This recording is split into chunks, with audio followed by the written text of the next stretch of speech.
Generate કરી શકે અને અલગ રીતે પોતાનું કરિયર જે છે એ બંને ડોમેનમાં સેટઅપ કરી શકે. બિલકુલ. ગુજરાતમાં આઈસીટી એન્જિનિયરિંગની બ્રાન્ચ કઈ કઈ કોલેજોમાં ઉપલબ્ધ છે? ગુજરાતમાં જો આપણે વાત કરીએ તો Dhirubhai Ambani institute of information and communication ટેકનોલોજીએ સૌથી પહેલાં ગુજરાતમાં આ કોર્સની શરૂઆત કરેલી હતી. DICTથી આપણે એને ઓળખીએ છીએ. એ સિવાય અદાણી છે, PDEU છે, મારવાડી યુનિવર્સિટી, અમે 2017માં કોર્સની શરૂઆત જે છે એ કરેલી.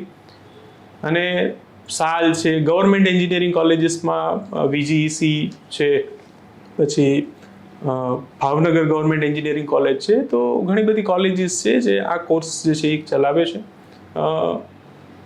1200 કરતાં વધારે સીટ અત્યારે ગુજરાતમાં ICT વિદ્યાશાખામાં, ICT બ્રાન્ચમાં અવેલેબલ છે.